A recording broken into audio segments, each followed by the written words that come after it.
Get you someone like Chion, who no matter what, no matter how, no matter who, if you go, he will always get his get back.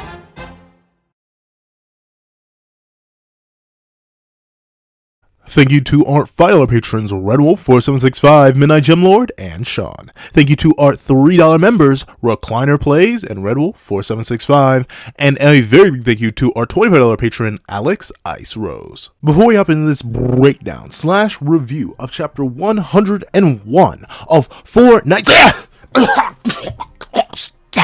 Stop this. Say it right.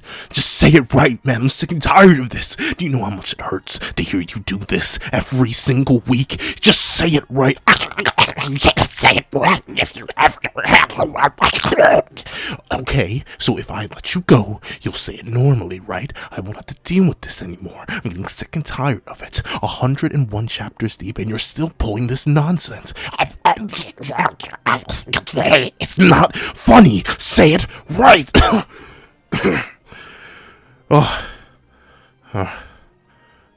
Hey guys, before we hop into this breakdown of Four Nights of the Please remember to leave your own on the chapter in the comment section down below. Leave a like and subscribe if you haven't already. Also hit that little notification so you don't miss out on any videos that come to the channel. Also hit a page down below. It's as low as $1 $1 This is videos, early content, and more. It was now become a member of the channel for as low as $3 a month to get the same perks and more. Some of those perks include the live reaction to this very chapter. Now let's hop into 2 weeks ago's poll. Now, 2 weeks ago, I ended up asking y'all, Four Nights of the Apocalypse fans, we know the truth now. Nakaba did it. He has slain the Jade. For real. But I gotta know, do you think this will come back to haunt us? The resentment and hatred held within Jade, and Arthur proving he already has access to the afterlife, such as purgatory, and Jade's perfectly healed body if it's left behind. Do you believe that Jade the Twilight, could come back as a corrupted antagonist, amplified greatly by the power of chaos, and turned into a viable threat against our cast? Pick a choice and let me know why down below. And with an overwhelming, girthy, juicy, and thick 67% of the vote, you all chose Holy Rest. You did not want Jade to come back, and you didn't believe he would come back as an amped antagonist for our cast later. And admittedly, like, I kind of, like, here's the thing.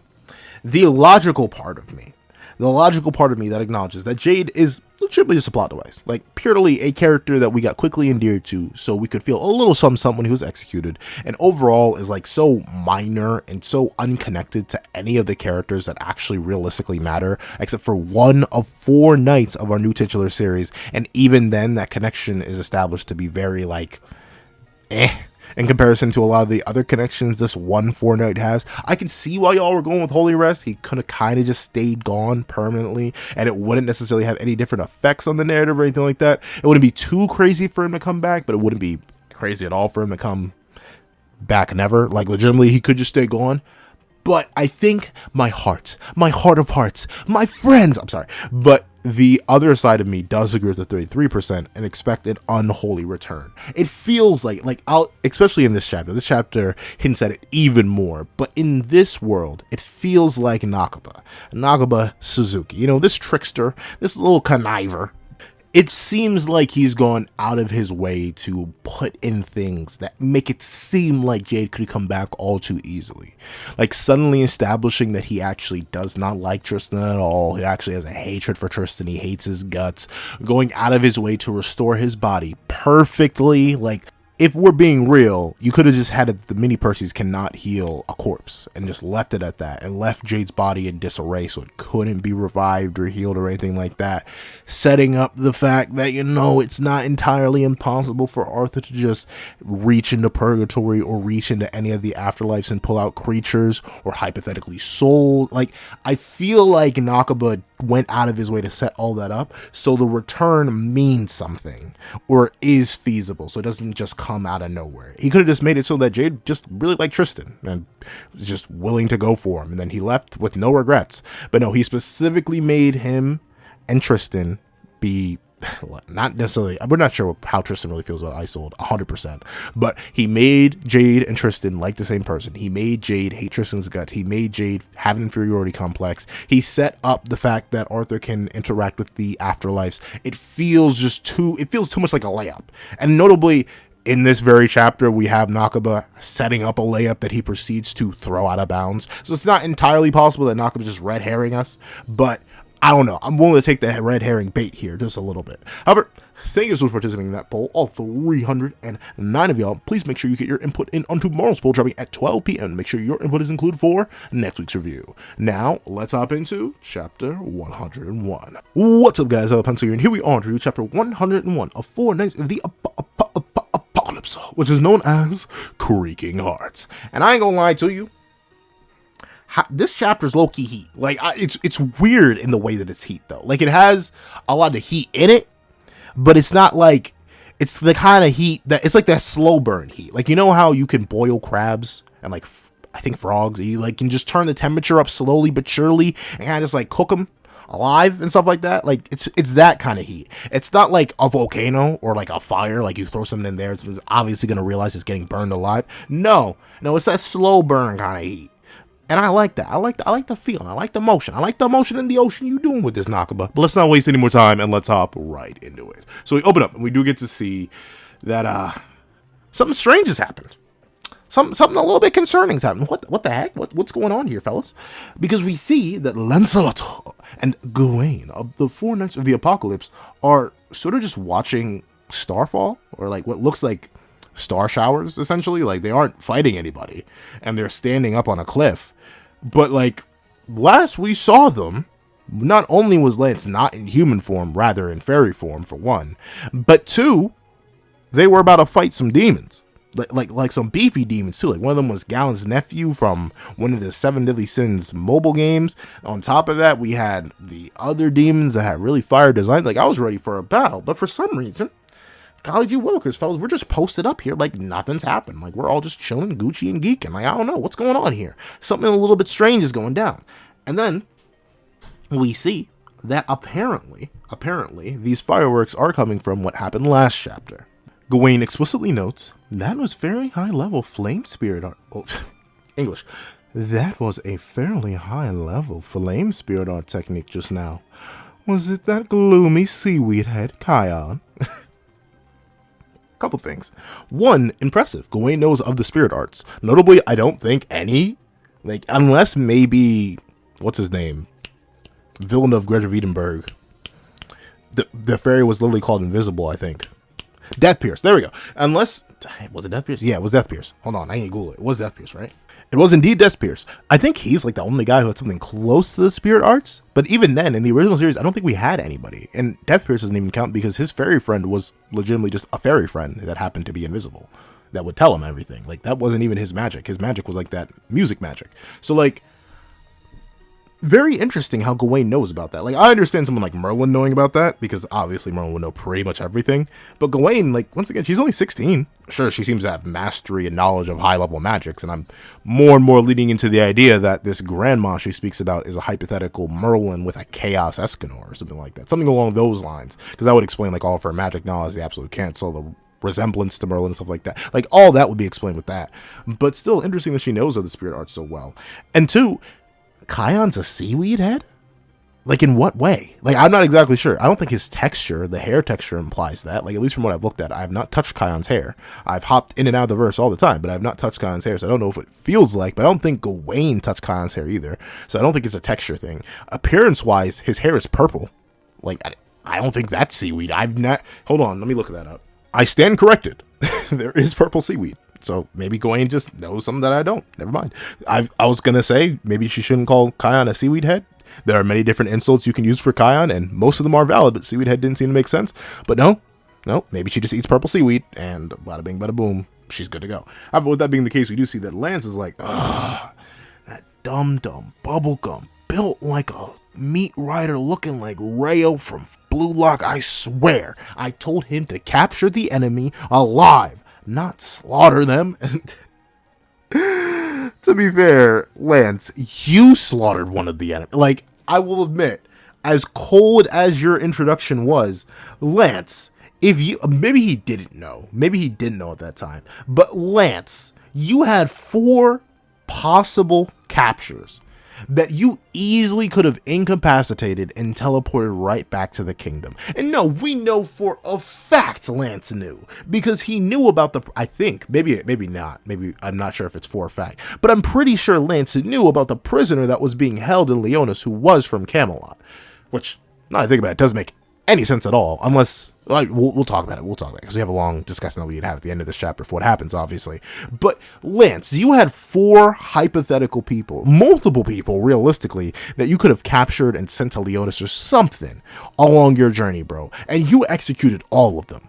Like, legitimately, you absolutely dropped Bergie, did Elgin unbelievably dirty, and instantly one-shot Dornoch, and you vaporized Fittich.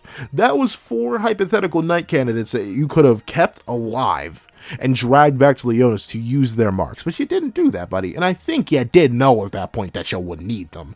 So I don't know, Lance, that's a little bit of the pot calling the kettle black right there. You aren't the best at keeping hypothetical hostages alive either, and besides, if Chion had to use a flame spirit art of that size, power, and potency, obviously the guy he meant to capture was not going down easy and or was getting away. So, Lancelot, I love you, man. Trust me, way more than Chion, but I'm gonna let Chion slide on this one. Besides, he need to get his get back, but to be fair, they don't know about that yet. However, obviously, something's up, right? If Lance and Gawain are casually having a conversation about what's going on back in Walnock when they're supposed to be fighting demons, something must have happened with these demons, right? Like, did they get off screen? No way Knockable would off screen a whole group of demons, right? Like, legitimately, the one of 2, maybe 3 if you include the fairies with Helbram, but one of 2 mostly species that have unique magics, very interesting designs that Knockable would have had to put the time in and concept out. There's no way that Knockable would give us this fight that would be with the war and the famine, 2 characters who will not interact very often after this first part of this arc is done, because they're going to go separate ways on separate teams. This hypothetical, really interesting fight against a group of people with 5 unique different magics, it would have been super interesting to see. There's no way Knockable would just off-screen it, right? No way at all. Of course, you see, never, that would never happen. So we see Io. Oh, wow, for some reason, Io's here. Yeah, we know that Tristan left Io, but Io somehow made it out here. Tapping the chin. But no way, they're off screen, right? Maybe they're just charging up their attacks. But we see Io say, I don't believe this, but it's insane.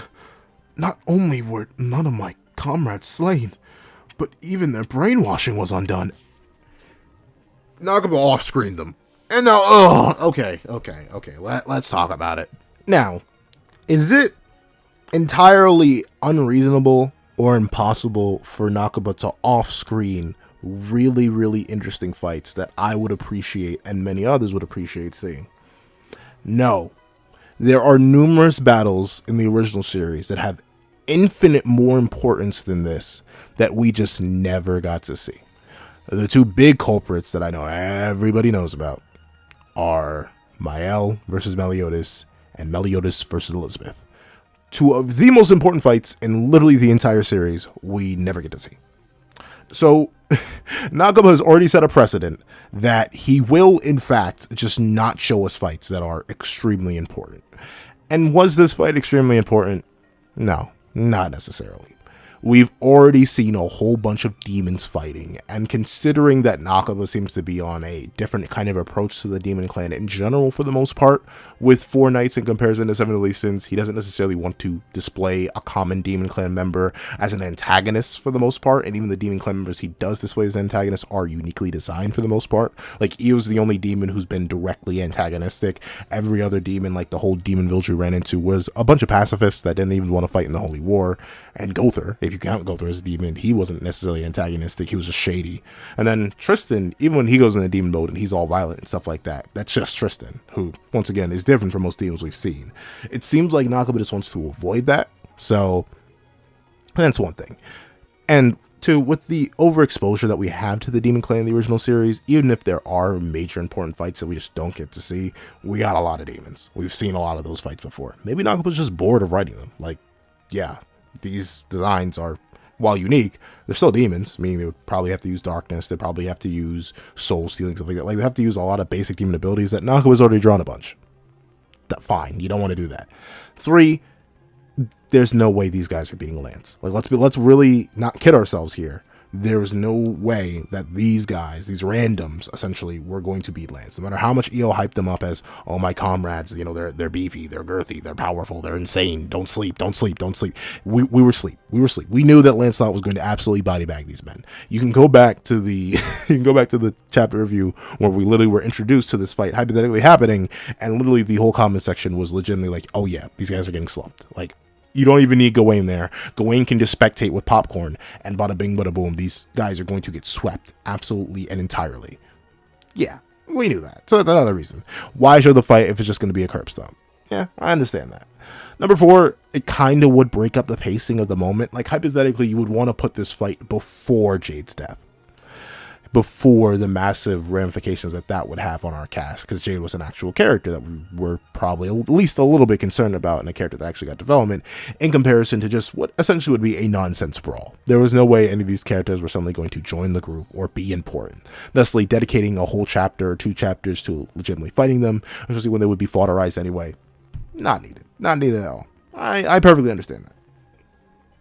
Still would have been neat to see, though. Like, legitimately, and there are a couple of reasons why it would be neat to see. 1, demons are, as I mentioned before, one of the few species to consistently have unique magics. These guys aren't even commandments, so it's not even like you would have anything like that. No, demons just have unique magics, and they all had unique designs, being that they are very likely to have unique magics. Unique magics are cool. I like getting more hacks, not just for a versus sense, but just because Nakaba's really creative when it comes to designing powers, especially for the demon clan. So it would have been neat just to see these guys fight. Like, yeah, their magic was probably unique and very, very cool. I would love to see them use it, especially considering some of these guys' unique designs. Speaking of their unique designs, yeah, sure, one of them is the infinite amount of Gawain's nephews that are just running around the verse, apparently. I say that, but there's only been like 2. It's this guy and Pump. But those are the only 2. But still, he's one of the only demon clan members that's directly suggested to have family outside of meliodas and Derriere. I'm pretty sure every other demon clan member is kind of just existing. But with that being the case, these guys have really cool designs. I would have liked to see them in action, especially Gawain's nephew. Once again, maybe because I'm just biased towards Gawain, but the multi-arm pebble design, the one floating mask head dude, the weird little spider guy, like, these guys seemed like they had really cool designs that would have been cool to fight with. They aren't just all humanoid, and considering we're going to be fighting humans, we're already going to be getting a bunch of humanoid battle action anyway, so the uniqueness that would have been provided by Nakaba, especially considering he seems to be undrawn monsters and demons and beasts a whole lot more in Four Knights, would have been cool. I would have loved to see these guys fight and interact. Number 3, Lance and Gawain is an extremely unique combo that we will not get, like, period, point blank, for a while. Like, a long while, presumably, because obviously, like, we don't know about what happens to these resources, because they could hypothetically still be alive, but I doubt it.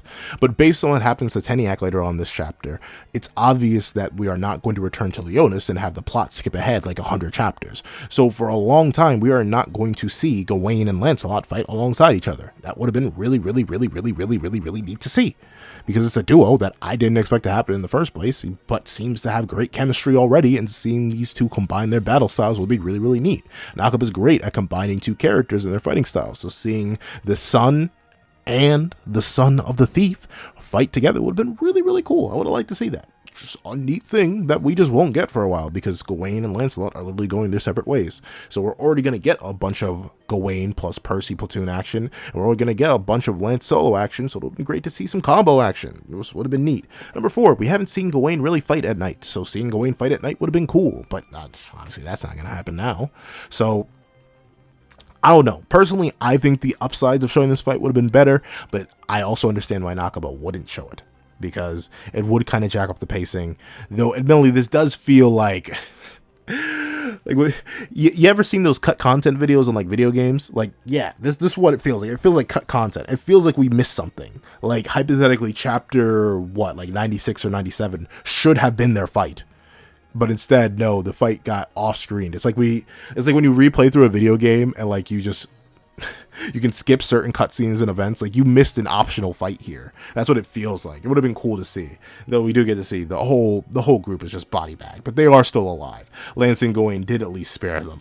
And I love how some of them are taken out. Like, you literally see the spider guy just crushed into the ground. You have the one deer dude missing an antler and just slammed into the wall. You have the mask not even burning with flames anymore. He's just sizzling up inside the rock. The one demon dude with the sword, he's just laid out on the ground with, well, damage all over his body. And you literally see Gawain's nephew buried into the side of the mountain with his head pounded in and his hand buried into the wall. Like, it is very funny to look at. I'm not gonna lie. So sure, we didn't get the fight as much as I would love to see it. It'd be like that sometimes. You just gotta hold that. Nakaba can draw whatever Nakaba wants to draw, and he's drawn, or decided not to draw, many more important fights. So it's fine. Maybe Nakaba's just hiding his cards here. He doesn't want to see us or show us Lance fighting in its fairy form all too much too soon. And he doesn't want to show us a nighttime Gawain, because both of those could be used for more impactful moments and more impactful fights later. However, we do get to see that the demons do actually have some consciousness now since their brainwashing was undone. I don't know exactly how the brainwashing was undone. Like, it could just be chalked up to Gawain using absolute cancel on them. Would have been great to see that in a hypothetical fight, but you never know. Maybe they just literally had the sense knocked into them. I'm not sure which is funnier. Knocking the sense into them is definitely funnier, but still, would have been neat to see. Would have appreciated seeing that Nakaba, but you know, you're the boss. You're the author. You're the mangaka. Though with that being the case, we do get to see that they're like, oh, I recall being driven by anger and hatred into attacking them, with no regard for ourselves. Now wait a second. Wait. I just realized. Rewind. Back in time. Back to... I mean, maybe it was different. But now I realized they could have saved Gawain and Melascula. Then Nakaba, why? Why did you bring them back just to die? Now I'm mad. Now I'm sad and mad. Because not only did you take this fight from us, but now that I realize that their brainwashing could have been undone, we could have had Gawain and Melascula as characters. Maybe. They may have just been executed still later by Arthur, but still! If the brainwashing can be undone off-screen, why couldn't Nakaba undo the brainwashing on actual characters? Like, since these guys are just fodder, instead of undoing the brainwashing on Gallant's nephew, undo the brainwashing on Gallant. And then just go with my wasted potential Gallant video plot. Just let him be an uncle. Like, man, now I'm sad. Man, and maybe I know, I'm just unbelievably biased towards Gawain and Melascula. They have some of my favorite, ironically, probably some of my favorite characters from the original series. Definitely not like top 10 or anything. I'm sorry, since there's too many good characters for them to be top 10. But like, just going by how much I appreciated their impact on the narrative and their characters, some of my favorites. So, man, I'm sad now. Big rips to my boys. Well, my boy and my girl. Darn it. But with that being the case, it is interesting, right? Because maybe they couldn't be saved because they were revived as Chaos Gallant and as Chaos Melascula. But these guys don't have any unique chaos alterations. They were legit just being brainwashed. Like, imagine Arthur, like, spawning extra arms, because we know he can do that, and just, like, playing them all with controllers. Like, legitimately, that's what he was doing there. Essentially what Lance and Gawain did off screen was cut the ties, cut the controllers, and thusly it's not like these characters had any special like alts. It's not like they got any extra equipment like Gawain and Melascula did. No, they were just people being controlled, and once that control was severed, they're back to normal. That's interesting, right? It seems very akin to the Breath of Bless thing. Like, remember in the original series when the humans were under the influence of Breath of Bless, and it sort of just turned them into mindless zealots that would attack anything that the goddess clan, specifically the archangels, commanded them to attack. That seems very similar to something here, which is hilarious, because of course Arthur, the ultimate hypocrite, would use the tactics of one of the clans he hates the most, because, you know, he hates all the other clans. And with that being the case, we do get to see that apparently there's some interesting politics going on in the demon world, because the deer demon goes on to say, we're still notorious as ruffians in the demon realm.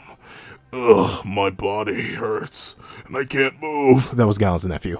But interesting. So they're ruffians in the demon world. We aren't exactly sure why. Once again, we could hypothetically know that if Nakaba actually bothered to show us these fights and like give us characters to these character designs, but no. But these are ruffians in the demon world. Why? No idea. It could be interesting. I do believe you could have a whole sect of the demon clan that still believes in the ways of the original demon king and is like, nah, we need to destroy the goddess clan. We need to conquer creation and stuff like that. But they could be considered ruffians because they still believe that.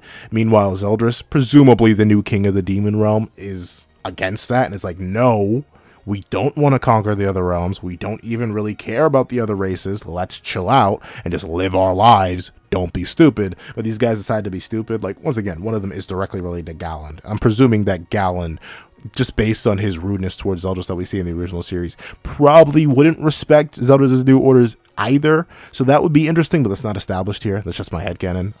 We'll continue to roll with that, considering I don't believe we'll ever see these characters again, unless we're seeing them, perish. With that being the case, we see that these demons explain, if the king of the demon realm finds out, it won't just be a scolding for us, and to have to be saved from the curse of chaos by children. Now, this is also interesting, mainly because we're getting a hint at new demon world politics, and specifically the mentality of the new king. Now, I'm going to take a shot in the dark here and assume the new king of the demon realm is Zeldris. We know that Meliodas is allowed to freely visit and go from the realm. Obviously, no one could really physically stop him, even if it wasn't Zeldris being king and it was like someone who was against Meliodas. Meliodas is one of the strongest characters, if not like flat out the second strongest character in the verse right now. So yeah, obviously, maybe it's just difficult to stop him. But Meliodas can go to and fro from the realm with no problems. Zeldris is the only other royal family member that would directly be able to take rule after the Demon King, since Meliodas has taken up rulership of Leonis. Obviously, it was kind of set up in the original series that Zeldris was going to be the next Demon King. It's what he desired. He wanted to rule a peaceful realm. All of that was kind of set up. But according to what these demons say, they wouldn't be let off with just a scolding for, well, terrorizing the human realm. And sure, maybe this could be leading to the idea that Zeldris became more and more like his father, but I think we would have noticed that or heard a little bit more about that. I don't think Meliodas would have just let Zeldris like follow the same path, and especially considering Meliodas even had a moment with Zeldris where Zeldris was like, you could rule the demon realm with that kind of power, and Meliodas was like, yeah, but I would rule just like Dad. Do you want to rule just like Dad? And Zeldris was like, true, go ahead and one-shot him. Like, legitimately, that was set up. So I'm assuming, like, this more than a scolding they would receive is just Zeldris giving them, like, community service or something like that. I don't know. I know Zeldris can definitely be a heartless kind of guy. Like, bro was a monster in the original series, but that was mainly under the influence of his father. While I'm glad to hear more and more about the new king of the demon realm, I do want to see it, and I do want to know what this hypothetical greater than a scolding would be, because I assume it would just be like some jail time or some community service. I don't think Zeldris would just execute these guys on the spot for treason, something that sounds like a old Demon King kind of tactic, not a Zeldris tactic, but we'll see. And it is cool to see that these guys do still have some pride and are kind of disappointed in the fact that they got one shot and body bagged by children, because they probably couldn't tell Lance or Gawain as anything but that. They just see human kids for the most part. They don't know that one of them contains the power of the supreme deity plus a whole bunch of magical abilities, and the other one is the son of one of the legendary seven deadly sins who boxed one-on-one with the Demon King. Yeah, they don't know who they were up against. And with that being the case, we do get to see that Eo's like, thank you from the bottom of my heart. I'd attack Tristan to save my brethren, yet you saved them when you could have slain them. Still don't entirely know how Io was immune to the brainwashing. I like the theories that y'all made that like her jamming magic wasn't just shutting down magic sensory abilities, but it like was like a universal jamming. So anything that would like interfere with sixth senses or brainwashing or anything like that would be blocked out by her magic. But notably, when she turned it off, it didn't seem like she got brain controlled or anything like that. So maybe the brain controlling is like a constant spell that, or no, it isn't a constant spell that's being applied from Camelot, and it's kind of just like a one-time thing, and she had her magic up when her friends were possessed. I don't know. Still very weird. Like, the whole context behind them is very strange. And notably, remember, I believe 2 chapters ago, Io mentioned that she was going to try and tell Tristan, hey, do you want to know why us, just a group of demons, were suddenly able to be mind controlled by Arthur? We never found out why, and I still don't think we are, just based on how this chapter goes and what's implied to happen to these guys off screen. But with that being the case, very, very intriguing. There's also a mystery around this, and the mystery around Arthur is one of the best parts of Four Knights of the Apocalypse, so I'm not complaining, but I would like to have seen the fight. Gosh darn it, I still want to see it. But regardless, we do get to see that Lancelot, being the soft, sweet, fluffy baby boy that he is, no matter how cold he is, no matter how saucy he is, no matter how Himothy Herner he is, he still is just a cool cat deep down. He's like, we realized they were brainwashed because their movements were all careful and controlled, even though they were unconscious. Of course, if you tried to slay us really, while you were sane, you'd get no mercy. And we see all the demons suddenly tense up at that, and that is true. Like, I can't imagine, right? I've never been a warrior. I'm not a warrior. Never been a boxer, never been an MMA fighter. I respect all who do. But like, can you imagine Can you imagine you and your whole group of homies just run up on by like a 16-year-old MMA fighter who is at best like, I don't think Lance is that tall. I think he's at, let me double check. Maybe Lance has his height confirmed somewhere. I'm about to look. I can't find his current height. I found his old height that was like from the one shot, I do believe. But with that being the case, he's probably at most like 5'10". Imagine you and 5 of your homies all got pulled up on by a 16-year-old who's like 5'10" at most, who is relatively muscular, but not like too big. And he's like, hey, yo, I'm gonna beat the taste out your mouth. And then he actually does. And then like he threatens you afterwards. Like, how'd that make you feel? I'd be scared. I'd be concerned, but still, it's just a funny image to think about. Like, admittedly, me and my group are not like massive, except for Mr. 6'6", 300 pounds of muscle over there. But like, if he starts shaking at the threat of a 16-year-old, I just find that absolutely hilarious.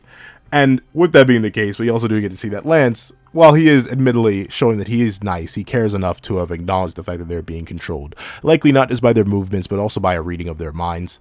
With that being the case, we do get to see the other side of Lance. The him side of Lance is like, yeah, I would have slain you if you were actually trying to slay me. And on top of that, the info you have, if it's real, it can help out a lot. Which is interesting. Very, very interesting. I'm not sure if this is implying that they were already told the info that the demons have, or that they didn't get the info yet. Because notably, what EO says here is that, yes, there are no mistakes. It's called give and take. We'll go over the details tomorrow. So, call us in the morning as soon as you and your pals are out of town. Questions. So many questions. So, one, Lance, why not have them tell you the info right now? Why would you wait? Lance, you have just freed them from brainwashing, and you don't know if you're being observed or not. You should always be under the assumption that you are. But Lance, why would you wait until tomorrow morning to get this valuable info when they could probably just tell, like, I'm not sure if they like need to regale you with a whole multi-hour tale and you would like fall asleep. I feel like they could just tell you what they know in 15 minutes tops. So why are you, one, not taking this info now, two, not taking this info now, and one, two and then one, but two, letting them wander off somewhere, meaning that they may not come back or tell you the info. They know you're a threat now, so they may just run for their lives. Three, knowing that they are now free of their brainwashing and knowing that Arthur's likely observing, are very liable candidates to get not Jericho. Remember the guy that you just interact with, Jericho, who came to your kingdom and specifically executed one of your information sources that you had prisoner? Do you think that Arthur would not go out of his way, since he's shown full capability and willingness to slay his own men in front of your very eyes with another one of his own people? Do you think he would care at all to just show up or send someone to quickly execute these demons so they can't get you any info because you are literally in an information war against Camelot? You really think that's not going to happen, Lancelot? Like, this just seems... It seems a little stupid. Like, it's the same thing that happened with Lance leaving Guinevere.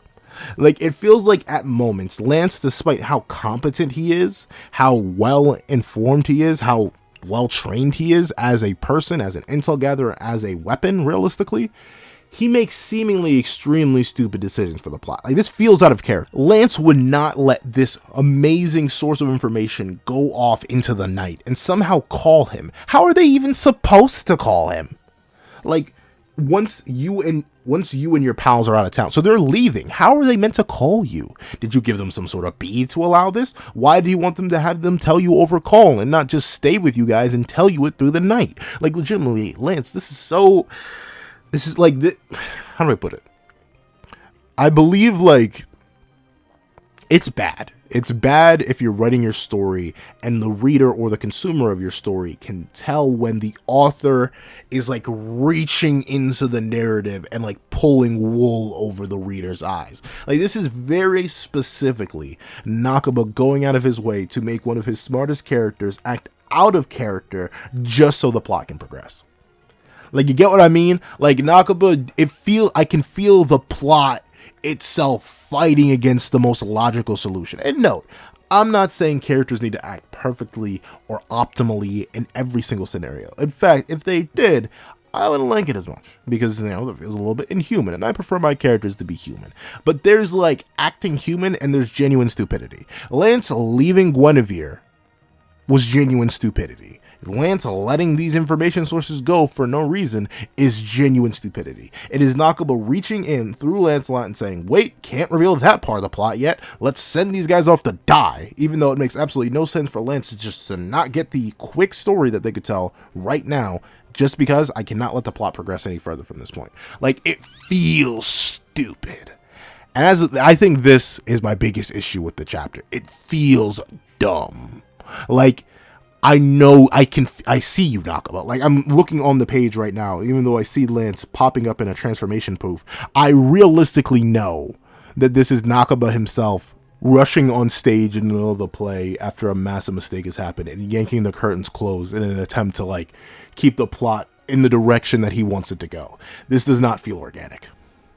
And I think that's one of the biggest things. Like, there are a couple times in other series where I felt it like, oh, okay, you're doing this, even though it makes no sense for the characters involved to do this. And you're just letting that happen because you need the plot to go a certain way. I see that. All it would take is a quick paragraph at most for them to tell you what they know. At least in my opinion. Like, I think the biggest, like, non-manga example I can think of off the top of my head is, remember in The Force Awakens, The Rise of Skywalker, where they had this whole, like, complicated procedure to tell what was essentially like a sentence worth of information. Like, the whole opening scene of that movie is them going through this weird, long, fancy, complicated process to go get, like, Palpatine is alive. Like, that's it. That's literally something that could have been yelled through the same hatch that they appeared through, and that led to that whole action sequence. Like, that it was dumb, and it felt like that was just stupid. And that's what it feels like here. I don't necessarily like this, Nakaba. You can do better than this. You can definitely do better than this.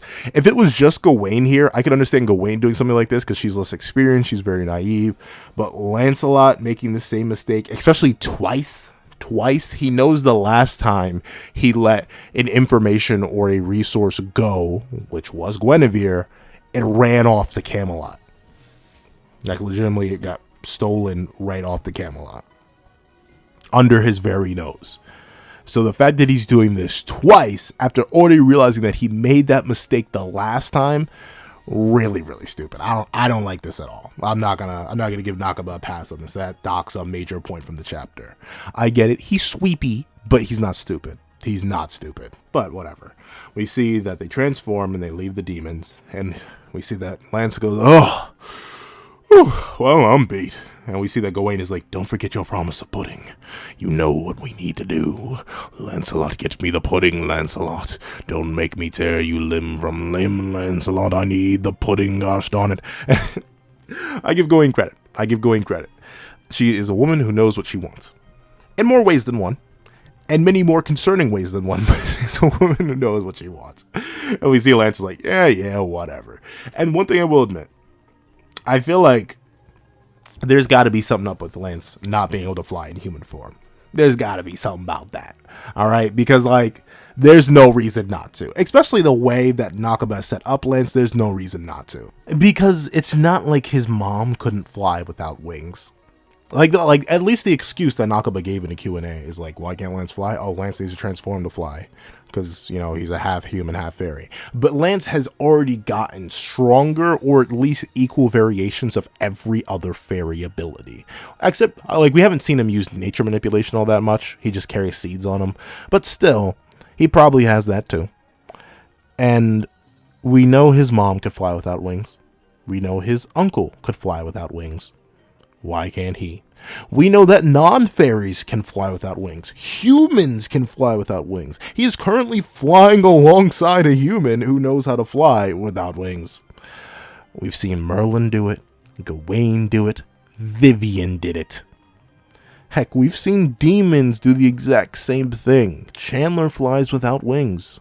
He can do it just fine. He just levitates there. You're telling me Lance, with all the abilities he learned, all the things the Lady of the Lake taught him, he can't fly without transforming? Like, really? Really? You really want me to believe that, Nakaba? I don't know why. Maybe there's some story behind it, or it's just like a nerf or something, but it seems like such a weird, like of all the abilities you had to strip away, you gave him a stronger variation of transformation. You gave him equal to, if not superior variation of mind reading. You may have stripped away nature manipulation, but you gave him better or equal abilities on every other front and gave him more power than he knew what to do with, but he can't fly in human form. Really, Nagaba? I don't know. Another just like weird choice. Lance is such a consistent Himothy character that I feel like weird choices like this are just that. They're just weird. Like Lance being stupid enough twice to let important resources go, weird. Lance not being able to fly, weird. Lance, a great character, but sometimes it's weird. However, we do get to see that Io is just amazed. She's like, I never thought such power existed. Which is crazy. Users of such power existed, which is crazy to think about, right? Because that low-key implies, I mean, maybe this is something different, but like if they've encountered Zeldris before, but then again, Zeldris probably wasn't existing at full power, but it would be wild to think that Lance, a 16-year-old, is stronger than like a 252 something Zeldris. Like that's just crazy to think about.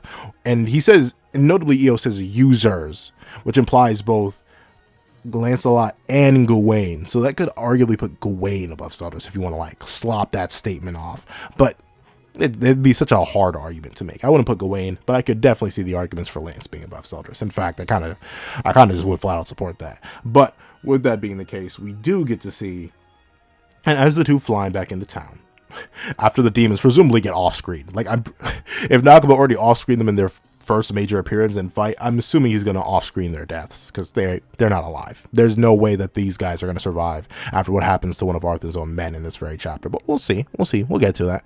We do get to see that Gawain, as they're flying with Lance back, she's like, it would seem the others found the prince and regrouped. Lancelot's quiet though, and he's realizing something as they approach, and he says, aren't we one magic source short? So, bada bing, bada boom, they know that Jade is no longer in the room. Jade has been banned from the lobby, and just to confirm it, we get this ugly angle of Jade. Like, once again, I will drop this disclaimer. I am not a manga artist. I could never be a manga artist. I am not a comic artist. I could never be a comic artist. I would honestly, I'm hard pressed to call myself an artist. Like sometimes I legit look at myself and I'm like, you an artist, kinda. So like I am not anywhere near to the skill level of the worst mangaka you can think of. The ability to produce manga, even one chapter a year, one chapter every 3 years. How long has Hunter x Hunter gone on break? Even being able to produce a chapter within those kind of time spans is something that I could never do. Nakaba does this mess weekly with no help. He has no assistance, and he does this mess weekly. And it's not even like this is a bad image of Jade. It's not like it's a poor quality drawing. It's just an ugly angle for the boy. So do not take me saying Jade looks like he's built like a toe here as me saying Nakaba's art is bad or that I could do better. I could not. Definitely, especially not from scratch. Even with a ref, even if I were to try and make this angle look better, this is just a hard angle to draw for. Like a weird pseudo, like, I'd say like almost 7/8 down shot looking up on the character. That's just a weird angle to draw. So I'm not going to give Nakaba any flack for that, but I am just going to say that Jade kind of looks like a thumb. However, with that being the case, we do get to see that Lance and Gawain are now introduced to the fact that Jade is gone.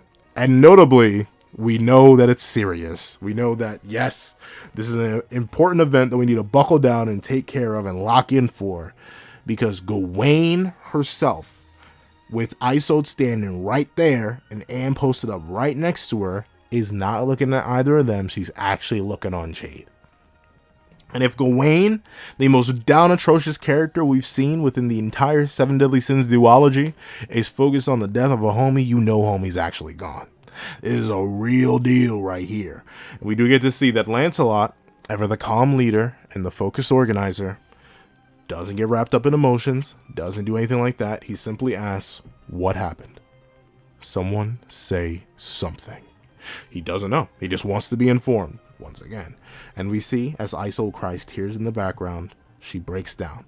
Finally. She's like, Sir Tristan, it's all my fault, because he protected me. Jade is. And we see that Anne immediately goes to comfort her and says, No, it's not your fault, Isolde. We were suddenly attacked when we couldn't sense the enemy's magic. They're the ones to blame. It was her partner who slayed Jade. And she points to Anteniac, who is bound in the corner. And once again, I will admit, I do like Jade. I greatly appreciate Jade. I'm impressed with how much Nakaba developed that man within the span of like 5 seconds. 5 chapters, which is only like 5 weeks. But still, 5 seconds. I did feel something when Jade left. Did it bring me to tears? No. Will it ever bring me to tears? No. But I will give Nakaba credit. And I will respect Nakaba. He's taking his time with this. He's really laying out the effects that this has. Isolde, multiple chapters on, is still breaking down. She's still feeling survivor's guilt, and I like that. It's what would happen. It's what would be realistic. We're in a world of magic, monsters, fairies, goddesses, demons, and giants. But the loss of a loved one, the loss of a close friend is going to hurt you like this. It's going to bring you this much pain. It's going to have you reflecting and blaming yourself and hurting on the inside so badly that you're breaking down. I love that. I like it. Once again, I say it almost every week, but Nakaba is best when he's characterizing people. I think as much as I love Nakaba's fights, as much as I love Nakaba's designs, as much as I love Nakaba's aesthetic, I think my favorite part of Nakaba is how he decides to write characters, and this is one of my favorite moments. Even if I, or other people, didn't necessarily care about Jade's death on an emotional level, the characters do. The characters are feeling pain from it, and we are left with the pain and emotions of the living, which gives meaning to those who left. And I like that. It's hard to do. It takes time. It takes effort. It takes dedication. But I think this dedication is worth it. And it's great to see Anne, someone connected to Isolde, someone who just recently bonded with Isolde, still feeling the pain, also being there. She was one who experienced with it. She was also, in a way, saved by Jade. And now she's likely feeling survivor's guilt too. So these two are bonded ever closer over that. And I love it. Once again, these two characters are ones that, admittedly, I've been on and off with Anne. I really like her introduction. I didn't like her for a little bit after that. Then I liked her again. And I'm back and forth. But Anne's been doing pretty good as of recent. I'm excited for her new magic stuff. And Isolde's a character I've been memeing on since day one. A1 since day one. Trust me, you can go back and check the previous reviews. I was clowning on Isolde ever since her introduction. But I respect this. I respect the pain. I like the development. I appreciate it. And we do get to see that Teniac is in fact here. And she is stuck out of luck. For she is nothing but a victim. Notably, she is just bound by regular stuff. Interesting enough. Like, presumably, I'm shocked they don't have her just deeply drugged. Like, 100% just locked down in terms of just put more henbane and belladonna into her. Nasiens just keep knocking her out, essentially. There's no need for her to be awake, at least for right now. But she does declare, wait! Okay, I need a way to not absolutely get executed by these big birthy boys. And that one short one, they're looking at me funny, and I'm not sure if it's Percival or Gawain. They're both looking kind of hard. Wait, you know that magic glove Macduff left? It's a magic item I got from Arthur. You didn't get it. Macduff got it, but that I got from Arthur that makes you 4 or 5 times stronger. Amazing, right? I'll let you have it, so let me go. They can just take it from you. Like there's no reason to spare your life. And to be fair, you didn't execute anybody, but you tried. You got pretty darn close too. That arrow just barely whiffed. That snake arrow, that just barely whiffed. So you are also just a guaranteed victim. And we see that Chion, now that Teniac decided to open her mouth, is like, oh, oh, you mean this glove right here? It makes you 4 or 5 times stronger. Make sure it's this glove, right? And we see Teniac being like, yep, that's it. Big old smile on her face. But she didn't realize who was asking her whether or not this was the glove. She didn't realize which person was putting on that magic item. Because Chion, with the smoothest, butteriest, most, like, it was so clean, it snapped my neck. He knocked the taste out that woman's mouth. Like, golly gee willikers. And to be fair,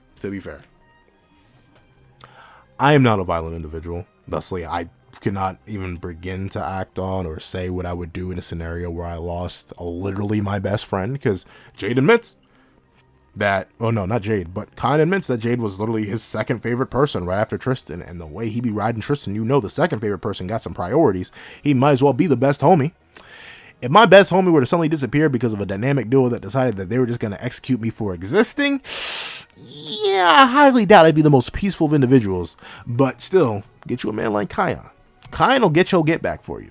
He didn't just get back the guy who actually executed Jade. He's also getting his get back on the gal who worked with the guy that executed Jade. Shouts to my boy Kion. And we see that this slobber knock was an immediate slobber knock too. Like, it straight sent her rolling and bowling. Bada bing, bada boom. And we see that Kion's like, wow, interesting. So even a wimp like me can send you flying. And she begs, stop. And so the glove just is a universal amp. Give that to one of the knights right now. Kion, stop playing. I'm glad that you're a physical powerhouse, and obviously for you to be physically relevant, it'd be great for you to keep the glove. But give that to Lance. Give that glove to. Can you imagine? Can you imagine if Lance punched somebody with that glove on and it actually gave a 4 to 5 times multiplier, bro? Can you wait? Nah.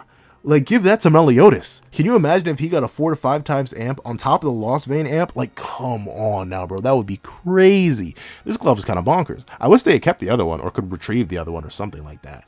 And we do get to see that Tiniank begs for a life, begs her to stop.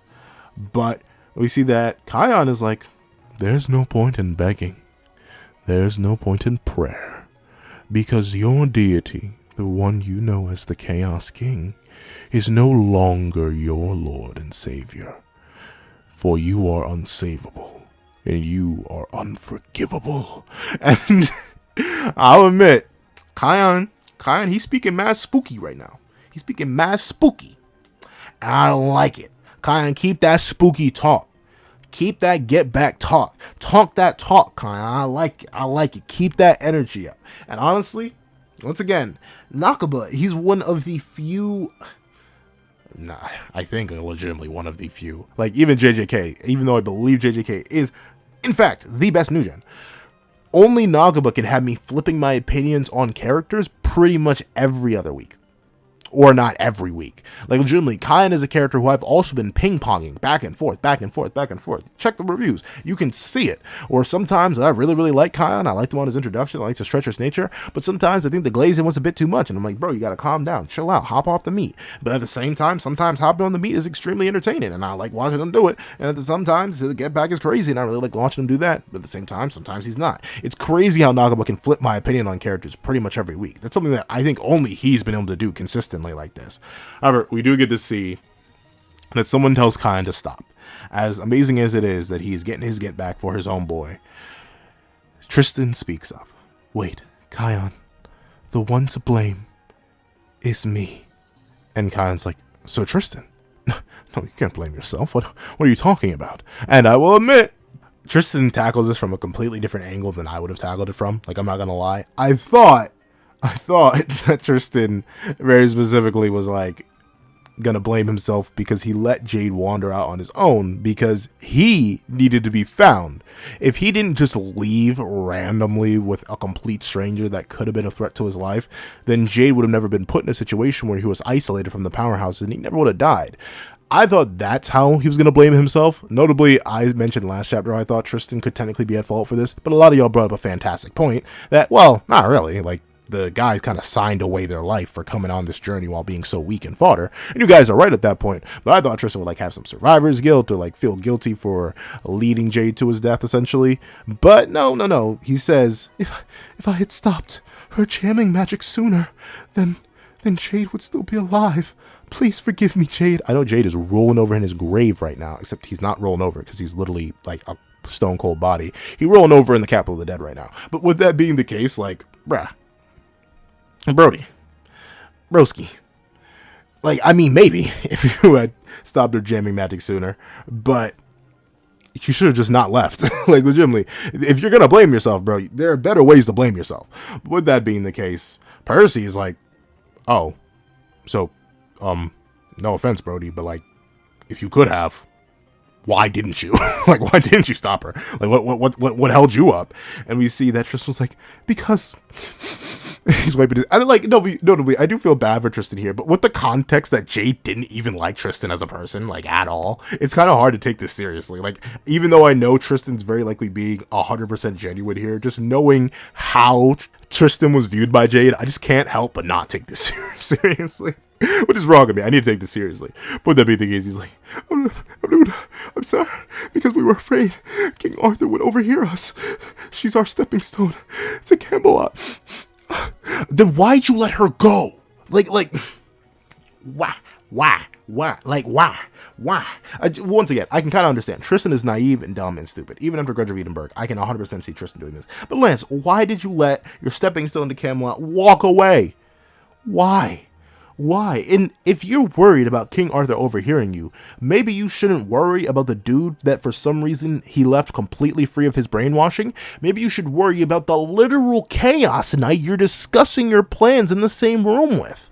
If you didn't instantly body bag and one-shot Io because of her supposed connection to Camelot, then you should at least be a little bit concerned about the literal chaos knight who is sitting there with you, hearing you discuss this. Like, dog, what? I don't know, Tristan. That's pretty poor reasoning, dog. And we see that Percy's like, oh, gateway to Camelot. And we see that Lance is like, seems like pretty strong intel. No doubt about it now. And, Lance, once again, why'd you let her go? But I won't hammer that point anymore. I've already complained enough. With that being the case, we see that Chion, once given the opportunity to meet I tried to say meet Munch and meet Ride at the same time, but that's essentially what Chion's trying to do. He's like, oh, as expected, Sir Tristan. You're amazing. May I slobber on it now? And we see that Nasiens is like, close your mouth. Stop slobbering. A single piece of information in exchange for a life is not worth it. And Nasiens, you low-key spitting right now, dog. You low-key spitting. And we see that Chion's like, oh, Nasiens, you illegitimate son? Like, Chion, why do you have to pull that out on him? Like, you don't even know Nasien's backstory. You don't know that he may have been an illegitimate son. Chill out, bro. Chill out. And we see that Nasien's like, sorry, I'm just being honest with you. And to be fair, like, Nasien's definitely is right in this scenario. Like, there's no... once again, now that I think about it, especially since you had Lance. Since you literally had Lance, there was no...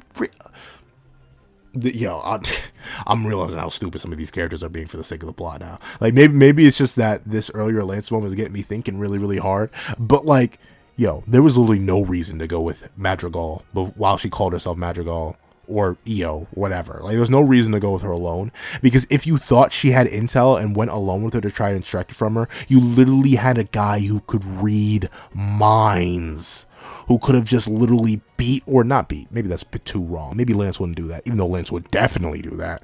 You literally had a guy who could just trick her into thinking the information you need. Then there would have been no worry about hearing Arthur overhearing it, or oh no, the information you literally could have just done that and gotten all the information you need. But we need to have a plot. I need to consistently tell myself that.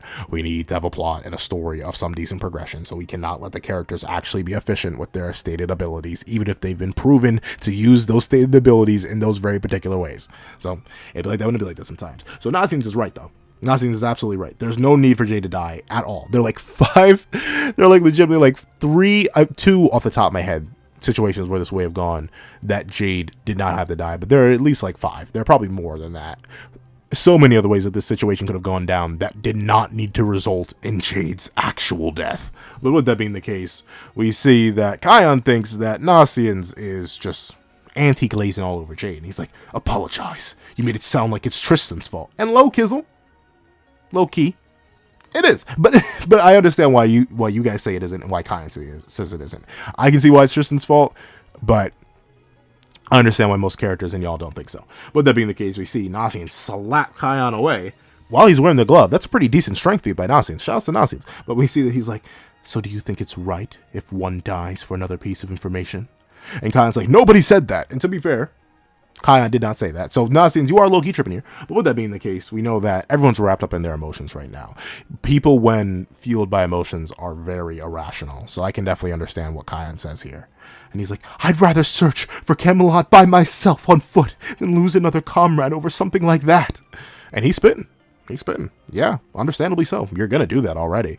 And we see Chion's like, and like he gets angry, but he does understand what nasiens means here, which is a great moment for Chion. He is mad, right? Because obviously he's in his emotions too. He's in his feels as well. But even he understands what nasiens means here. You can tell that by the sweat drop, by the shaking, but yet his still present anger.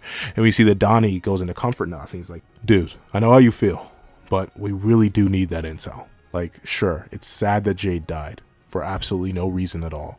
But we got to look at the bright side of things. We got some information, even though we just let it wander off to go get slaughtered for absolutely no reason at all. Like, legitimately, sorry, I need to get over it. I need to get over it. Pencil, you will not mention that again. Understood? Understood. Let's go. But with that being the case, we see that Percival asks, Nasiens, are you okay? And we see that Nasiens uses all 2 panels of him interacting with Jade, which is absolutely hilarious to me. Like, Jade just wasn't in the narrative long enough for Nasiens to have an actual concrete bond with him, so Nagaba could only reference 2 flashback panels. But we see that Nasiens like, I can't stand it. Jade had his entire future stolen from him, didn't he? And that's true. That's very, very true. I know Nasiens is feeling an extra deep connection to Jade because he understands where Jade is coming from.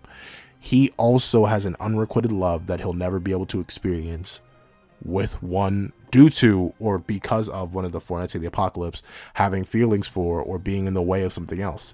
Both Nasiens and Jade identified on that front. Nasiens loves Percival. I don't think there's any other way to read that. And he'll never be able to have Percival because of Anne. And Jade loved Isolde, but he could never have Isolde because of Tristan. And that's rough for both of them. And if this doesn't just basically confirm that Nasien's gonna die next, I don't know what will. Like, if these ain't death flags, bro. And like, I don't want to speak that into existence. If you couldn't tell, Nasiens is he is. Like, I literally ranked the Four Knights protagonists, and spoilers, Nasiens was at the top of that list outside of the meme ones. So I do not want Nasiens to go. But Nagaba is essentially building his coffin as we speak and read. So yeah, I think Nasien's kind of just done, son. And we see that Donny even reflects like, yeah, and this is right when we just became friends. This is awful. And we see Anne consoling Isolde and Jade's body simply resting. And we see Percy stand over Jade's corpse with his mini Percys out for some reason. Notably, I do believe this is just their autonomous spawning. He's not spawning them himself. I don't think there's any reason for that.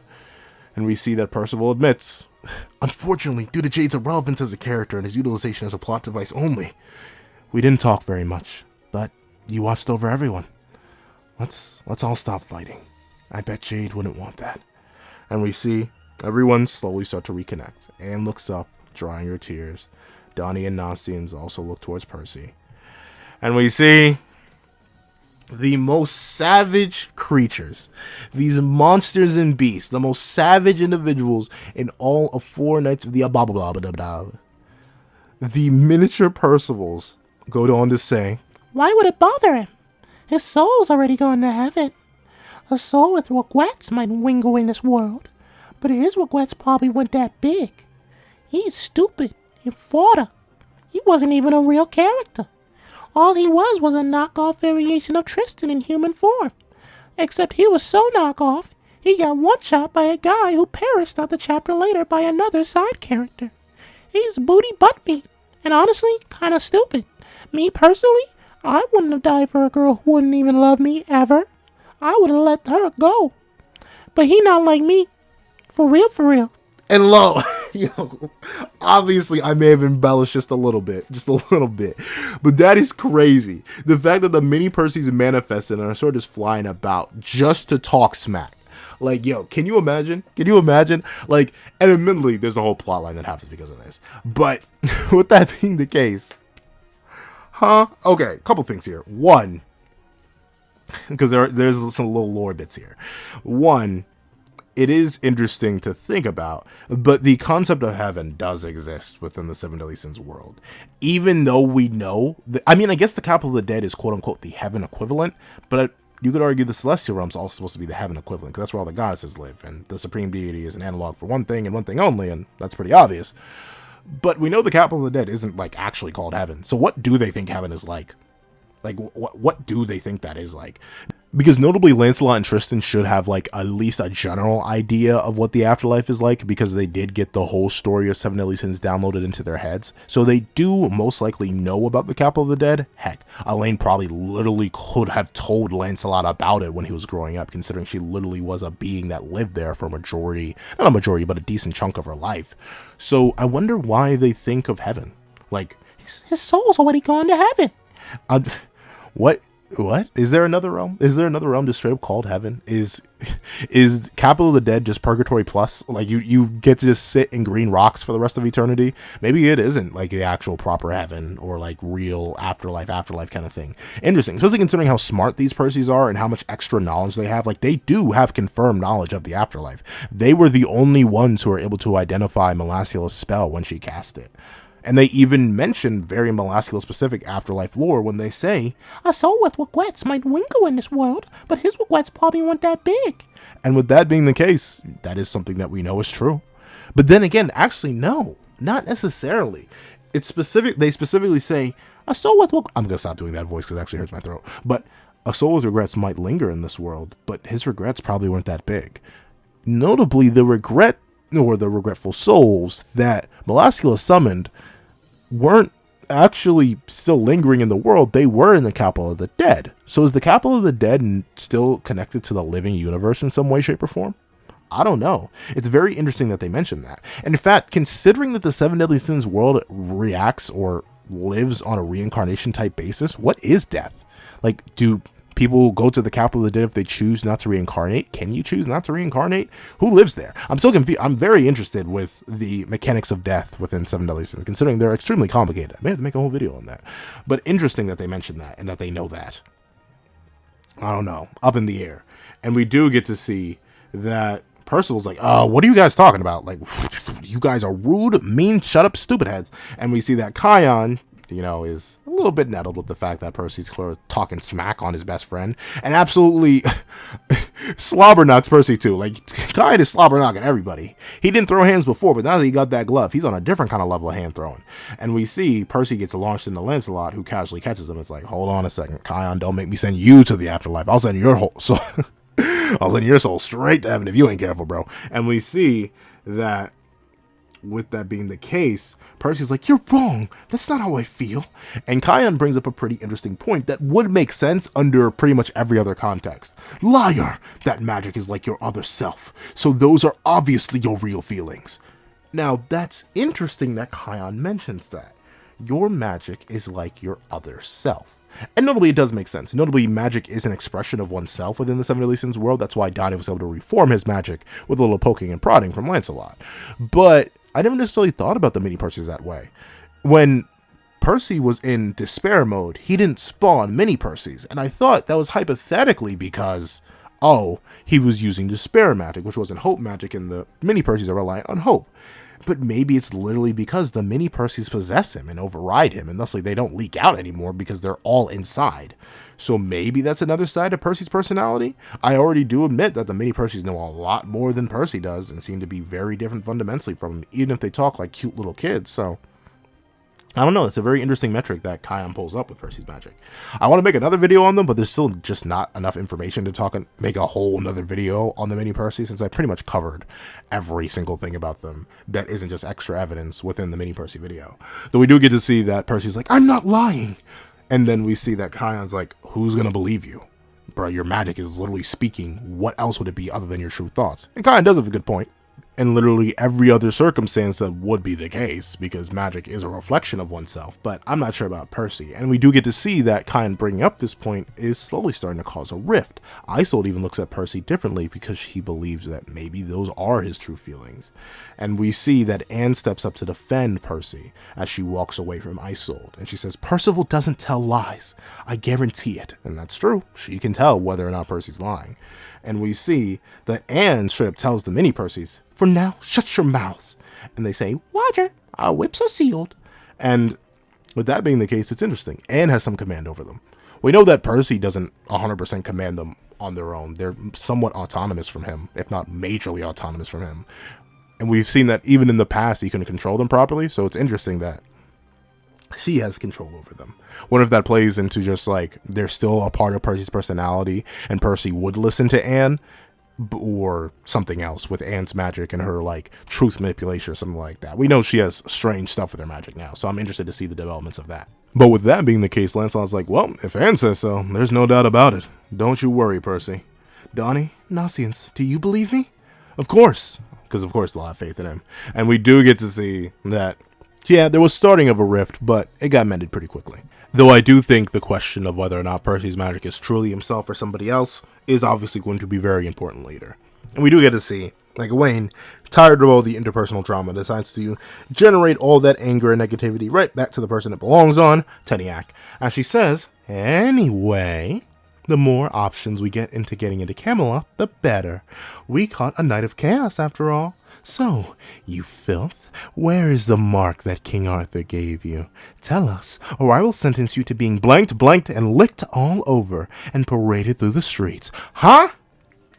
Like, I guess Gawain could only keep it on the DL for a little bit, but presumably Gawain would be the one doing the licking, after covering Teniac in pudding. And considering, I know some of y'all would join Gawain, I can't judge her all too much. With that being the case, we see that, and Teniac immediately cinches. She's like, oh, I do not want to be licked. Please, it's on my back. And we see that Donnie's like, wait a second. Why didn't that bearded guy with the glasses use his mark to get away when his left arm got blown off? And this is a question that I was immediately wondering once it was revealed that they do have marks. And Nakaba immediately covers himself by saying, Macduff's mark was on his left arm. And Nasiens and Gawain go on to say, oh, I see. And with that being the case, why did these guys not come with recovery beads? Like, notably, the Dark Talismans did have at least some of the spell beads on them. So, Macduff, why do you not have them? Or in Teniac? Like, it's great that you have the magical items. Those are really, really neat. But I think those, like, hyper recovery orbs, they're really, really good. Like, we've seen they can reattach limbs. Like, remember when Gil's arm got ripped off by Meliodas? Or her hand? With the recovery spell, it was restored just fine. Like, it never left. So, Macduff, I don't know. Why you don't have one is weird. I should have brought that up last chapter, too, because he runs away specifically because he needs to go heal his wounds. But the fact that they don't have a hyper recovery bead on him, kind of weird. But with that being the case, we do get to see that they tell her to open the gate, or say that they should open the gate. But with this being the case, I think they shouldn't have did that. Like, notably, I think, if anything, they should have teleported back to Leonis. For multiple reasons. One, drop off Jade's body. And two, take her back to Thetis to see if she can replicate the portal spell. Because presumably the reason that they couldn't get the spell copied or used on the other guy is because the other guy was too stubborn. The one that Jericho executed, the main reason that they didn't immediately go to Camelot from there is one, because the 4 knights weren't gathered, and two, because he probably just refused to use the spell. He probably had a much stronger will than Teniac, who's more afraid of, getting licked all over than really surviving in any way, shape, or form, was willing to perform the spell for them. So I think if they took this back to Teniac, or not Teniac, took it back to Thetis so Thetis could figure out the properties, or at least the coordinates of where Camelot is on a spatial plane, then hypothetically they could have saved it and used it better. Because I still think the knights could use some more training before they drop in and invade Camelot, because then they'd be in the enemy's kitchen, and the only guy who could really do something decent against Arthur himself would be Lance. The rest of the knights haven't reached that peak of power that they need to reach before they start running the ones with Arthur again. Remember, the second strongest knight got blitzed and one-tapped by base Arthur. Lance is the only one who even pushed Arthur to chaos. So, I'm not sure about that. However, with that being the case, Lancelot brings up the fact that, wait a second, this is a story with a plot. Something bugs me. What? This seems too easy.